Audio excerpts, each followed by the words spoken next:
அவருடைய கருத்துக்களை சொல்லுங்க, எப்படி இருக்குன்னு படம் சொல்லுங்க.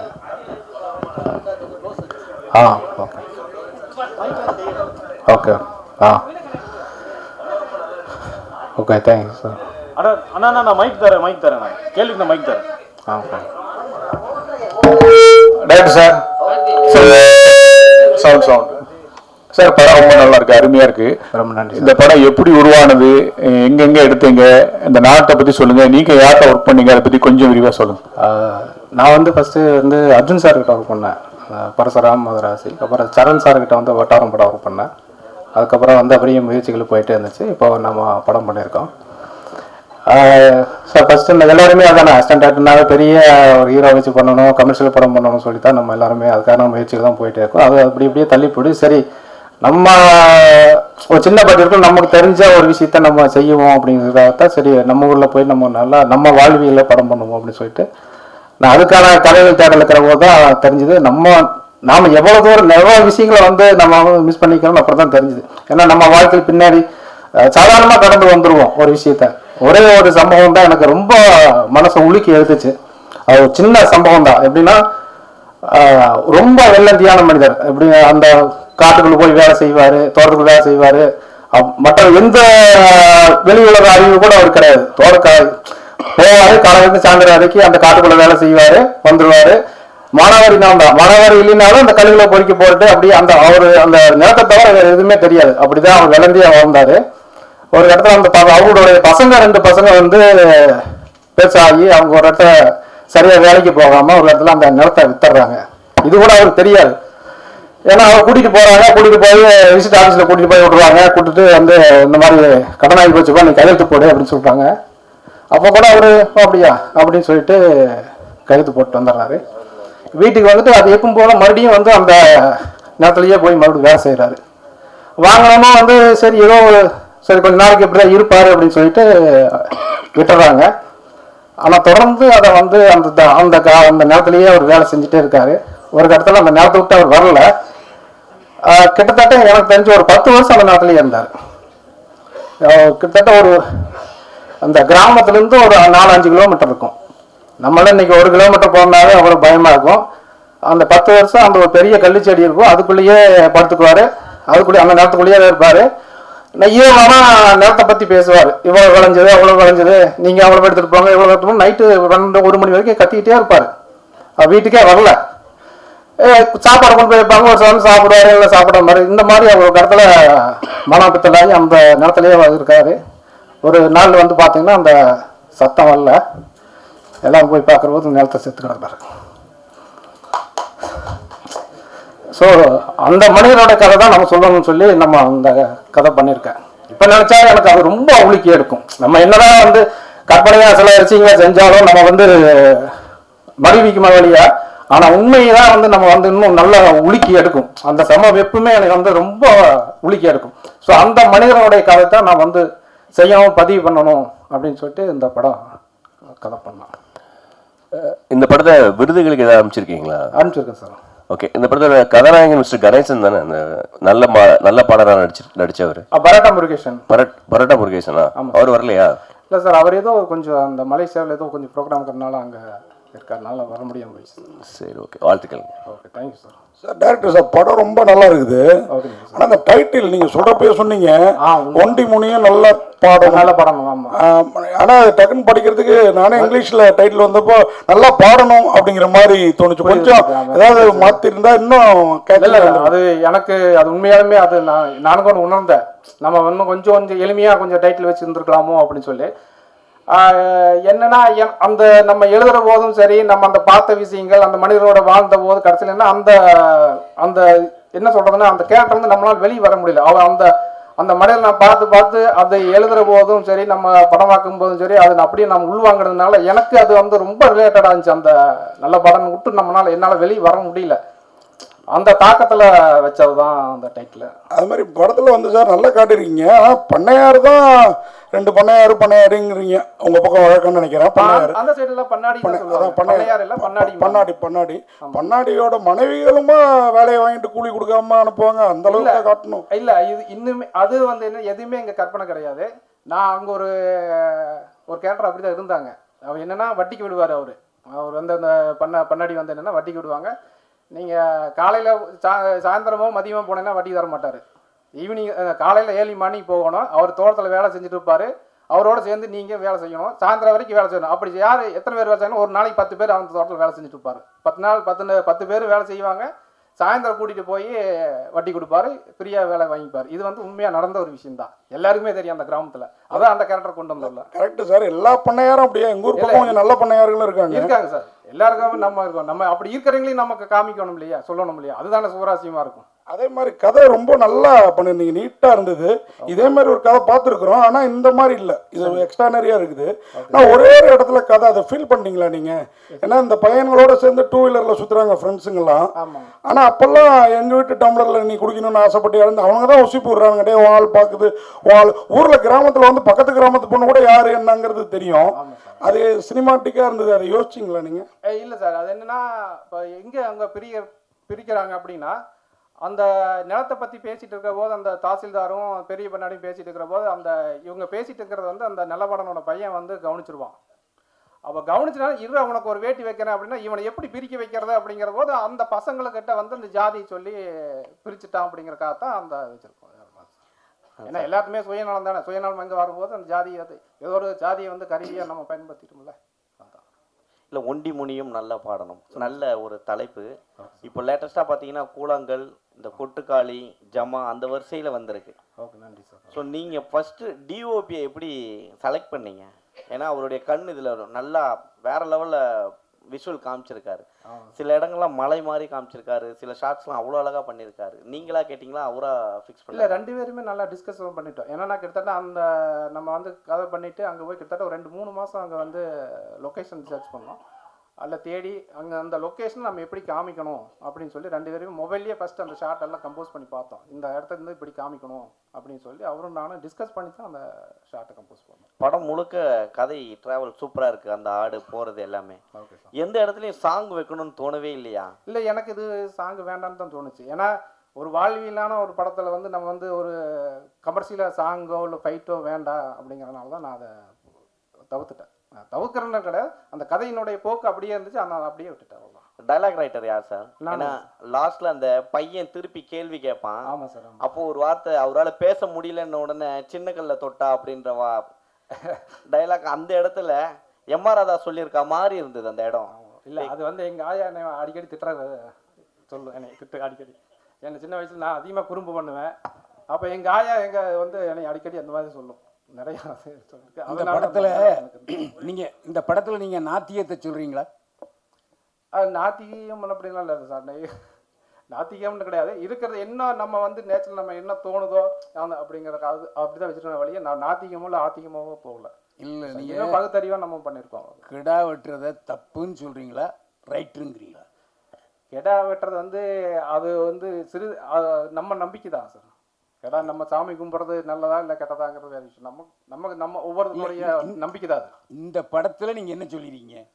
கிடா வெட்டுறது தப்புன்னு சொல்றீங்க. இல்லை, கெடா வெட்டுறது நான் இல்லை. அது என்ன விஷயம் நான் சொல்ல வந்திருக்கேன்னா, கடைசியில வந்து இயற்கை தான் எல்லாத்துக்கும் முன்ன நிற்கும். கடைசியில் வெட்டப்பட வேண்டியது கெடா கிடையாது, கெட்ட மனிதர்கள் தான். அதுதான் அவங்க சொல்லுவாங்க.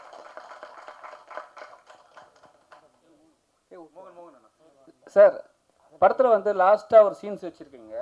இது வந்து உண்மை சம்மந்தம் எடுத்தப்பட்ட படமா? ஏன்னா இதனால தான் வந்து அரசாங்கமே தடை பண்ணாங்க இந்த கெடா வெட்டுற விஷயம். இந்த கோயிலில் வந்து ஒரு விஷயம் நடக்கும்போது குடிச்சிட்டு சண்டை போட்டு அவங்களுக்கு வெட்டிக்கிறாங்கன்ட்டு. ஸோ வந்து அது மாதிரி வந்து ட்ராவல் ஆகுன்னு நினச்சிங்களா? இல்லை சார். இப்போ நீங்கள் இந்த எல்லாமே வந்து அந்த சம்பவங்கள் எல்லாமே வந்து நான் பார்த்த எனக்கு நடந்த விஷயங்கள் தான். இந்த குளம் வெட்டுற விஷயங்களோட பார்த்தீங்கன்னா எங்கள் தாத்தாவுக்கு நடந்தது தான். எங்கள் தாத்தா வந்து அப்போ வந்து படிப்பறிவு இல்லாதனால கொஞ்சம் படிப்பறிவு அந்த சமயத்தில் இருக்கிற போது என்னென்னா எங்கள் தாத்தாவுக்கிட்ட சொல்லி அந்த நிலத்தில் வந்து ஒரு குளம் வெட்டிட்டாங்க. அப்புறம் ஒரு கட்டத்தில் தெரிஞ்சது இல்லை, அது அவங்க நிலத்துல தான் வந்தது. அவங்க தாத்தாவுக்கு வந்து படிப்பறிவு இல்லைங்கிற போது இந்த நிலத்தை அந்த விஓவும் தாசில்தாரையும் கைக்குள்ளே போட்டு அவங்க மாதிரி செஞ்சுட்டாங்க அப்படிங்கிறது அப்புறம் ரொம்ப நாள் கழிச்சு தான் எங்களுக்கு தெரியும். அந்த சம்பவங்கள் எல்லாமே நான் கோர்த்து தான் எதுவுமே வந்து இதில். ரெண்டாவது வந்து அந்த கோயில் வந்து உண்மையாலுமே அந்த ஆதிக்கமாக்குறவங்க அந்த இருக்கிற பண்ணாடிங்க வந்து அவருக்கு இவங்கெல்லாம் சாமி கும்பிட்டு கூட திடீர்னு வந்து எங்கள் நிலம்னு சொல்லிட்டு கம்பி வேலி போட்டாங்க. பென்சிங் போட்டு உள்ளே போகக்கூடாது அப்படின்னு சொல்லிட்டாங்க. ஆனால் அதில் என்னென்னா 2-3 பேர் அந்த கிடா வெட்டணும் அப்படிங்கிறது வந்து உண்மையாகவே நடந்துச்சு. ஏன்னா எங்கள் தோட்டத்துக்கு ஆப்போசிட்டில் இருக்க தோட்டத்தை அவர் கிடா வெட்டிட்டு அதை வெட்டணும் ரொம்ப நாளாக பண்ணிட்டு இருந்தால் கோர்ட்டு கேஸு அப்படின்னு சொல்லி போயிட்டே இருந்துச்சு ரொம்ப நாள். அப்புறம் என்ன நடந்துச்சுன்னா ஒரு கட்டத்தில் என்னென்னா அவங்களுக்குள்ளேயே அந்த பங்காளிக்குள்ளே சண்டையாகி ஒன்றுக்கு அடிச்சுக்கிட்டு கோர்ட்டுக்கு போயிட்டாங்க. இல்லை அது நான் இது கொஞ்சம் கற்பனைக்காக என்ன கடைசியில் வந்து அவங்க என்ன இவங்களே தனியாக ஒரு இடத்த சூஸ் பண்ணி இவங்களோட இடத்துல வச்சு ஒரு கடை வெட்டிக்கிட்டாங்க. அந்த சார் டைரக்டர் சார் அது மாதிரி 2 வில்லன்களையும் எங்கே சார் பிடிச்சிங்க? அந்த கார்த்திகேசன் சார் நமக்கு தெரியும், ஒரு படம்லாம் நடிச்சிருக்கிறாரு. அந்த இன்னொரு வில்லன்னா அவருக்கு ஈக்குவலாக டஃப் கொடுத்தாரு. அதே மாதிரி அந்த டயலாக்லாம் ஆமாம் நீ வந்துட்டாலும் கிழிச்சிருவோம் மாட்டேங்கினா அந்த மாதிரி அந்த வீட்டு லேடியே பேசுறது ரொம்ப பிரமாதமாக இருந்தது இயற்கையாக. Okay sir. அது நீங்கள் சொல்லி வாங்கினீங்களா அவங்களே அப்படி நடிச்சாங்களா சார் அந்த அளவுக்கு? இல்லை சார் எல்லாமே அந்த அந்த வட்டாரத்தில் இருக்கிறவங்க தான் நடிகர்கள் எல்லாமே. கார்த்திகேசனும் சரி அந்த லக்னட்ஸ் மீனாவும் சரி கோயம்புத்தூர் வட்டாரம் தான். ஆனால் அவங்களுக்கு நம்ம சொல்கிற போது ஈஸியாக புரிஞ்சுக்கிட்டாங்க. அதே மாதிரி இந்த ஹீரோ ஹீரோயின் அவரை சில படத்தில் பார்த்துருக்கோம். அந்த ஹீரோயினும் ரொம்ப பிரமாதமாக பண்ணியிருக்கிறாங்க. எனக்கு வந்து நான் ஸ்கூலில் படித்தப்போ இந்த மாதிரி பண்ண வாழ்த்தரங்கள்லாம் ஞாபகம் வந்துருச்சு. அதே இங்கே கூட ஒரு தவறான ஒரு புரிதல் இருக்குது. ஏதோ ஒடுக்கப்பட்ட ஜாதி லவ் பண்ணாதான் வந்து சண்டை போடுவாங்கன்னு. ஈக்குவல் ஜாதி லவ் பண்ணாலுமே ஒத்துக்க மாட்டாங்க. ஏன்னா இல்லை அதை நான் இங்கே ஏன் உங்களுக்கு சொல்கிறேன்னா நான் ஹெட்மாஸ்டர் பையன் ஸ்கூலில் நாம் ஒரு லவ் பண்ணுவோம். ஆனால் நமக்கு ஈக்குவலான ஜாதிக்காரனே என்ன என் அண்ணன்ட்ட வந்து சொல்லி மிரட்டிட்டு போயிருக்கான். அந்த லவ் அதோட விட்டேன் நான். ஆனால் இங்கே படங்கள்லாம் காட்டப்படுறது இந்த ஜாதி இவங்க லவ் பண்ணாதான் ஒத்துக்க மாட்டாங்கன்னு. எல்லா ஜாதியுமே வேறு ஜாதியில் லவ் பண்ணால் ஒத்துக்க மாட்டாங்க. அதை அழகாக காட்டியிருந்தீங்க எந்த ஜாதின்னு குறிப்பிட்டு சொல்லாமல். வாழ்த்துக்கள். சார் சார் இங்கே ஆக்சுவலாக படத்தில் வந்து அந்த லவ் பண்ணுற சீன் காமிச்சிருக்கீங்களே, அது எல்லா பெண்களும் அந்த மனநிலையில் தான் இருக்குன்னு நினைக்கிறீங்களா? இருக்கிற ஜென்ரேஷன்ஸ்லாம் இப்போ வர பெண்கள்லாம் ஒரு பைக் புதுசாக எடுத்துகிட்டு வந்து அவங்க லவ் பண்ணணும், நீ காமிக்கிற விதம் வந்து பெண்களை கொஞ்சம் தவறாக காமிக்கிற மாதிரி இல்லையா? இல்லை அது எல்லாரும் இப்போ எல்லா பெண்களுமே அப்படி நம்ம சொல்ல முடியாது கண்டிப்பாக. பட் நான் காலேஜில் படித்தபோது உண்மையில அதான் நடந்துச்சு. நான் நடந்து போயிட்டு பஸ்ஸில் இறங்கி போவேன், என்னை பார்க்க மாட்டாங்க. என்னை விட சுமாராக இருப்பான், பைக்கில் வருவான், அவங்களோட பிக்கப் பண்ணிட்டு போயிடலாம். சரி என்ன பார்த்தா பைக்கு தான் முதன்மையாக இருக்கும். ரொம்ப கஷ்டம் அந்த காண்டில் வச்சோம் சார். சார் இந்த படத்தில் சார் ஹீரோ வந்து அவர் எப்படி செலக்ட் பண்ணீங்க? அவர் வந்து சின்ன சின்ன கேரக்டர் பண்ணிட்டு இருந்தார், புரோட்டா கோடு போடுறவர். அது மாதிரி ஒவ்வொருத்தரையும் இந்த ஒவ்வொரு வரி சொல்லுங்களேன், யார் யார் நடிச்சிருக்காங்க பேர்னு எல்லாருமே நல்லா பண்ணியிருக்காங்க, கொஞ்சம் அறிமுகப்படுத்தி. முதல்ல அந்த ஹீரோ சொல்லிடுங்க. ஹீரோ வந்து விஜயன் சார். விஜயன் அவர் வந்து கூத்துப்பட்ட ஆர்டிஸ்ட்டு. அவர் நிறையா ரொம்ப திறமையான நடிகர் தான். அவர் சரியான வாய்ப்பு கிடைக்கல. பட் எனக்கு அது இந்த கேரக்டருக்கு அந்த நேட்டிவிட்டியும் அது அவரோட பேச கரெக்டாக இருந்துச்சு. அதனால் அவரை சூஸ் பண்ணி நடிக்க வச்சேன். அப்புறம் வந்து வித்யா, அது கோயம்புத்தூர் பொண்ணு தான். அவங்கள ஃபஸ்ட்டு அங்கே பார்த்த உடனே சரி இந்த நம்ம ஊரில் இந்த பொண்ணு ஒரு சிம்பிளாக அழகாக அந்த மாதிரி தான் இருப்பாங்க, அப்போ இதவே நம்ம சூஸ் பண்ணி சொல்லிட்டு அவங்கள நடிக்க வச்சேன். மரும்பிள்ளைய சொல்லுங்கள். மரும்பிள்ளை ஆமாம் ஆமாம். அவர் ஃபஸ்ட்டு வந்து சரி அதுக்கு நிறைய பேர் தேடினேன், அந்த மாதிரி ஒரு கேரக்டர் வேணுமே சொல்லிட்டு தேடினேன். அவர் வந்து சென்னை தான். ஃபஸ்ட்டு அவர் நம்ம மொபைல்லையே வந்து அந்த சீக்வன்ஸை சொல்லி எனக்கு கொஞ்சம் ஆடிஷன் பண்ணி எனக்கு மொபைலில் அனுப்புங்க அப்படின்னு சொன்னங்காட்டி அதில் கொஞ்சம் நல்லா பண்ணிட்டேன். பட் என்னென்னா கொஞ்சம் டயலாக் விட்டுருவார். பட் பாடி லாங்குவேஜாக அந்த மேனேஜ் பண்ணிட்டாப்புல. ஆமாம் அது அந்த கேரக்டருக்கு நான் கரெக்டாக இருந்தார், செட்டப் இருந்தார். இல்லை அது என்ன விஜய் சேனாதிபதி விஜய் சேதுபதிக்கு போட்டியா சார்? அதே மாதிரி இந்த பொண்ணு கேரக்டர் பிரமாதமாக பண்ணியிருந்தாங்க சார். வாழ்த்துக்கள்மா. ஓகே ஆமாம். சித்ரா வந்து அவங்களும் தான். நான் அவங்களுக்கு சொன்னால் சரி அவங்க அந்த அவங்களுக்கு தேடிட்டு தான் இருந்தேன். விஜய் சேனாதிபதி தான் சொல்லி விட்டாப்புல இந்த மாதிரி ஒரு பொண்ணு இருக்காப்பான்னு சொல்லி போட்டாலும் பார்த்தா அவங்களும் அந்த ஃபேஸ் அந்த கரெக்டாக அந்த லேண்ட்ஸ்கேப் கரெக்டாக இருந்தாங்க. வர வச்சேன் ஒரு 2-3 சீன் நடிக்க வச்சா சூப்பராக அதை பண்ணிட்டேன், கேரி பண்ணி சூப்பராக பண்ணாங்க. உண்மையாலுமே நல்லா பண்ணாங்க, அந்த கேரக்டர் கரெக்டாக இருந்தாங்க சார். ஆமாம்.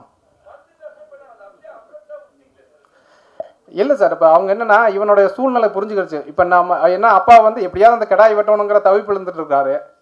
இப்போ மறுபடியும் நம்ம இந்த பொண்ணை கூட்டிகிட்டு போயிட்டா மறுபடியும் பெரிய பிரச்சனையாகும், சண்டை வரும். அப்படிங்கிறக்காகவே சரி இப்போதைக்கு நம்ம வேண்டாம் இப்போ ஒரு சுச்சுவேஷனுக்கு அப்படிங்கிறக்காக அப்பாவோட நிலைமைக்காக வந்து நான் வரல, இப்போ வந்து கிடா வெட்டுறது தான் எனக்கு முக்கியங்கிறதுனால தான் அந்த கிடாய்க்கு எடுத்து புள்ள போடுறேன். அந்த பொண்ணு வந்து அண்டர்ஸ்டாண்ட் பண்ணிவிட்டு சரி வேண்டாம்னு சொல்லி திரும்பி போயிடுறான். பரோட்டா முருகேசன் வந்து ஆக்சுவலாக இன்றைக்கி வர இருந்துச்சு. அவருக்கு ஏதோ ஷெட்யூல் வந்து இந்த மலேசியாவில் இருக்கிறனால வர முடியாமல் போச்சு. நல்லா பண்ணினார். நிறையா கஷ்டப்பட்டு அந்த கல் முழுக்கெல்லாம் செருப்பு போடாமையே ஓட வச்சு எல்லாம் ரொம்ப கஷ்டப்பட்டு நல்லா லைவாக பண்ணார். உண்மையாலும் மிகப்பெரிய உழைப்பு தான் வருது. சார் கண்டிப்பாக வில்லம் பண்ணையார் இருக்காருல்ல ஆமாம் சார், வில்லம் பண்ணையார் வந்து அடுத்தடுத்த படத்தில் ஹீரோவை பண்ணிட்டு இருக்காரு. ஆமாம் சார். அவரை போய் ரொம்ப இதாக காமிச்சு இப்போ விக்கெல்லாம் வச்சு விஜய் ரேஞ்சுக்கு நடிச்சிட்டு இருக்காரு சார் அவரு. அவரும் நல்லா பண்ணாருங்க. ஃபர்ஸ்ட் வந்து சும்மா முறுக்கிட்டு நின்னாரு இந்த நாட்டாமையில மாதிரி. இதெல்லாம் பேசுறீங்க அங்கே நம்ம ஊரில் எப்படி வந்து நிற்பாங்களா, நம்ம பண்ணாடினா எப்படி சிம்பிளாக வருவாங்க. எதையும் வந்து எதிர்த்தோ அதட்டியோ இல்லை வந்து வேலை வாங்க மாட்டாங்க. ரொம்ப தட்டி கொடுத்து பணிவாக தட்டி கொடுத்து வேலையை வாங்கிடுவாங்க.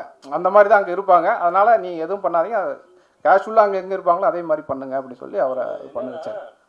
அவர் வில்லன் கேரக்டர் அப்படின்னு சொன்னோடனே நான் நினச்சிட்டேன் நம்ம சரத்குமார் சார் மாதிரி சேரன் பாண்டியன் மாதிரி அடிசுமா அப்படி பாடியெல்லாம் ஏற்றிக்கிட்டு அப்படி ஜம்முன்னு போயிடுவோம், அப்படி நெப்போலியன் சார் மாதிரி இப்படி நிற்கலான்ட்டு நான் அப்படியே போய் நின்று அப்படி முறுக்கிக்கிட்டு, சார் அதெல்லாம் நீங்கள் பண்ண வேண்டாம், இப்படி தொங்க விடுங்க, அந்த எப்படி இருந்தேன்னா இப்படி ஆன மாதிரி இப்படி ஆகிடுங்க. நான் எப்படி தான் இப்போ பார்த்தீங்கன்னா இல்லையா, நான் இப்படி இருந்தேன் அந்த அப்போ லாரா படத்துக்கு அந்த டைமில் பண்ணும்போது போலீஸ் கேரக்டர் இருக்கும்போது நான் அப்படி பண்ணேன். இல்லை நீங்கள் அப்படிலாம் பண்ண வேணா, வடிவேல் செய்வார் மாதிரி இல்லைங்களா, சாரி விவேக் இப்படி இருந்தால் நான் இப்படி ஆன மாதிரி நீங்கள் இப்படி இருங்க அப்படின்ட்டாரு. அதனால தான் இப்படி இருப்பேன். ஒன்றும் இல்லை சார். Thank you sir. இயக்குனர் சார், சொல்லுங்கள் சார். சொல்லுங்கள் சார். இப்போ பார்த்தீங்கன்னா ஒவ்வொரு சமூகத்துக்கும் வந்து பல குலதெய்வங்கள் இருக்குது. ஆமாம். ஆனால் வந்து ஒரு பண்ணையார் நிலத்தில் இருக்கிற ஒரு குலதெய்வத்தை வந்து அந்த சமூகத்தை சார்ந்தவங்க வந்து அவங்க அந்த கோயிலில் தான் எக்ஸாக்டாக போயிட்டு இந்த கிடா வெட்டணும்னு நினைக்கிறது வந்து எந்த விதத்தில் நியாயமாக நீங்கள் வந்து இதை பண்ணியிருக்கீங்க? இல்லை அவங்களுக்குன்னு ஒரு குலதெய்வம் இல்லையா? இல்லை, குலதெய்வமே அதுதானங்க. ஒண்டி முனிங்கிறது வந்து அவங்க காலங்காலமாக வந்து அதை தானே இது வணங்கிட்டு வர்றாங்க. இல்லை அவங்க நிறைய பண்ணையார் 2 பண்ணையார் அவங்க ஒரே இதாக காட்டுறீங்க. ஆமாம். இங்கே வந்து இவங்க வந்து ஒரு ஒடுக்கப்பட்ட சமூகத்தை சார்ந்தவங்க ஒருத்தவங்களை காமிக்கிறீங்க. அவங்களுக்கும் ஒரு குலதெய்வம் இருக்குது, இன்னொருத்தவங்களுக்கும் ஒரு குலதெய்வம் இருக்குது. இப்போ அந்த குலதெய்வத்தை தான் 2 பேர் எப்படி சரிசமமாக கும்பிடுறாங்கன்னு நீங்கள் எப்படி காட்டுறீங்க? இல்லை, சரிசமமாக கும்பிட்றதுன்ட்டு இல்லை. அவங்க வந்து என்னென்னா அந்த ஆதிக்கம் அந்த என்ன சொல்லுவாங்கன்னா ஊரில் வந்து அந்த அதை வந்து அந்த இது சொல்லுவாங்க, அந்த கோயிலை பார்த்து கோயிலினோட அந்த தர்மகர்த்தா மாதிரி இப்போ வந்து அவங்க தான் இருப்பாங்க. நீங்கள் எல்லா ஊர்லேயுமே போய் பாருங்கள், அந்த இவங்க தாழ்த்தப்பட்ட கோயிலாக இருந்தாலும் அதுக்கு தர்மகர்த்தா யாருன்னு பார்த்தீங்கன்னா அங்கே இருக்கிறவங்க பெரிய பண்ணாடிங்க அந்த மாதிரி பெரிய அவங்க தான் கணக்கு வழக்கு பார்ப்பாங்க, எல்லாமே செய்வாங்க. இன்னும் ஊரில் அப்படி தான் இருக்காங்க. இல்லை அந்த நிலைமை அவங்களோடது தானே, நிலைமை அவங்களுக்கு தான். அந்த முன்னாடி ஆமாம் அவங்கள்ட்ட வந்து கல்லடிச்சிருக்காங்க. அவங்களுக்கு நிலைமை அவங்க நிலம் தான் இருந்துக்குது. ஒரு கட்டத்தில் அவங்க நிலம் கைவிட்டு போய் அந்த சாமியும் அவங்க கிட்டே கரெக்டாக சொல்லுங்க. அதுக்காக சார் கடைசியா எங்கெங்க ஷூட்டிங் எடுத்தீங்க? ரொம்ப நல்லா இருந்த லேண்ட்ஸ்கேப்பு. அப்புறம் அந்த குட்டி பையனை சொல்லுங்க, நல்லா பண்ணியிருந்தார். ஆமாம், அது என் பையன் தான், என் மகன் தான். ஆக்சுவலாக அவன் வந்து ஃபஸ்ட்டு வந்து நான் சொன்னாங்க ஒய்ஃபு சரி சொன்னாங்க இந்த மாதிரி அவனும் இன்ட்ரெஸ்ட் ஆகிறான் பண்ணி, இல்லை அவன் பயங்கரமாக குறும்பு பண்ணுவான், சொன்னால் கேட்க மாட்டான், வேண்டாம் நான் ஊர்லேயே ஒரு நல்ல பையனை பார்த்து பண்ணிக்கலாம் அப்படின்னு சொல்லி விட்டுட்டேன். சரி அப்போ லீவும் போது வந்து சும்மா ஷூட்டிங் பார்க்க வந்தால் சரி பண்ணுறா ஒரு சீனு அப்படின்னு சொல்லி காமிச்சு அவன் பார்த்தா நல்லா பண்ணால் கடைசியில் பார்த்தா நான் கட்டு சொல்கிறக்குள்ளேயே அவன் கட்டு சொல்லிடுவான். அப்புறம் அவங்க நடிக்கிறதுக்கு முன்னாடியே பாப்பா அவங்க நல்லா நடிக்கிறப்பா கட்டு சொல்லுப்பான்டுருவான். அந்த மாதிரி அவன் அப்புறம் ஏன் ஆட்டுக்கெல்லாம் க்ளோஸ் வைக்கிறீங்க, எனக்காக க்ளோஸ் வைக்கல அப்படின்னு கேட்பான். அந்த அளவுக்கு அவன் அதில் இன்ட்ரெஸ்டாக இருந்துச்சு அவனுக்கு. டைலாக்குமே பார்த்தீங்கன்னா அந்த லென்த் டைலாக் பேசுவாங்களா அது ஒரே டேக்கில் அடித்தான். அது எனக்கே போய் பார்த்து நானே சில சமயத்தில் இப்போ பேப்பர் பார்த்து என்னால் சில சமயத்தில் வந்து அந்த ஃப்ளோவாக சொல்ல முடியாது, ஆனால் அவன் ஃப்ளோவாக பேசினான். எனக்கு அது ரொம்ப ஆச்சரியமா இருந்துச்சு. அது டப்பிங்லையும் அதே மாதிரி பேசினான். எனக்கு ரொம்ப அது ஆச்சரியமா இருந்துச்சு, இந்த அளவுக்கு பண்ணுறாங்க. ஆமாம் சார், நன்றி சார்.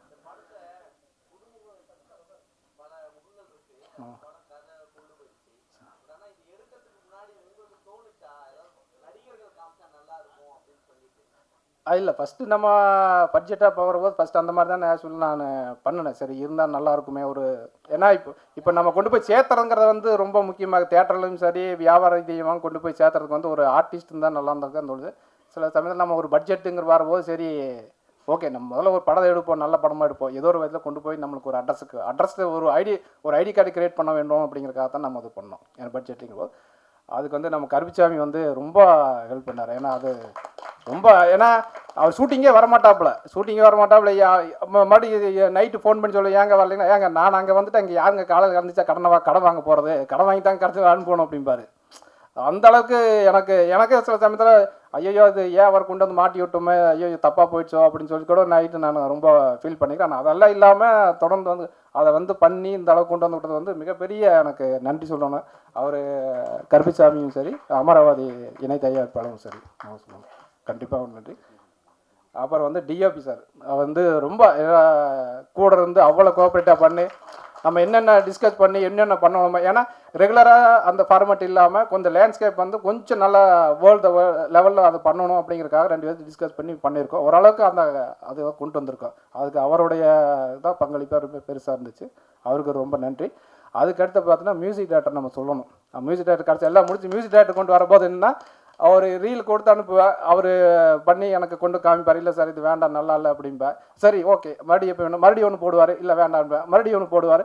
கிட்டத்தட்ட ஒரு எனக்கு தெரிஞ்ச ஒரு 15-20 டைம் மாற்றி மாற்றி மியூசிக் பண்ணிட்டாரு. ஆனால் அசராமல் உங்களுக்கு என்ன வேணுமோ சொல்லுங்கள் அதை பண்ணுவோம் அப்படின்னு சொல்லி பண்ணி கொடுத்தாரு. அது மிகப்பெரிய அவருக்கு தேங்க்ஸ் சொல்லணும் கண்டிப்பாக.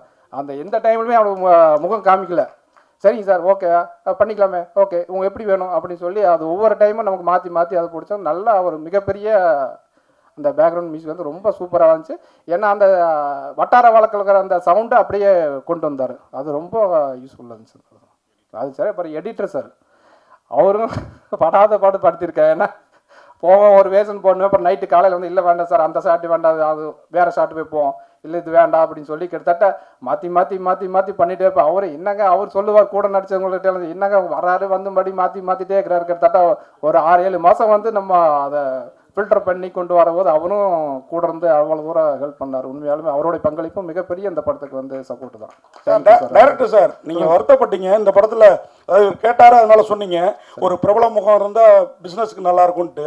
ஆனால் இந்த படத்தில் நடிச்சிருக்க அத்தனை பேரும் அடுத்தடுத்த படங்களில் இந்த படம் மூலயமா பிரபல முகமாவாங்க.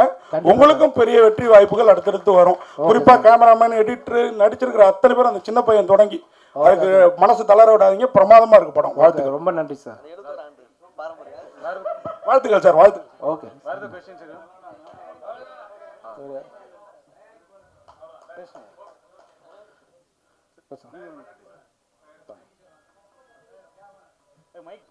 முதல்ல உங்களுக்கு பாராட்டு சார்.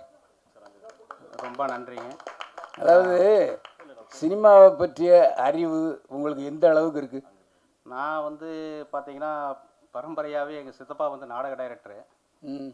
சொல்லப்போனால் அவர் லியாகத்துலியான் சார் கூட அங்கே ஒரு 3 இயர்ஸ் நம்ம சித்தப்பா வீட்டில் இருந்தார். நான் வந்து ஏழை ஜாதி படத்துக்கே வந்து அசிஸ்டன்ட் டைரக்டராக ஜாயின் பண்ணுறதுக்காக வந்து மிஸ் ஆகிடுது. ஜாயின் பண்ண முடியல, அவங்க பெங்களூர் ஷூட்டிங்கு போயிட்டாங்க. பார்த்தீங்கன்னா அந்தளவுக்கு வந்து எனக்கு நாடகமெல்லாம் வந்து சித்தப்பா நடத்திட்டு இருந்தார்.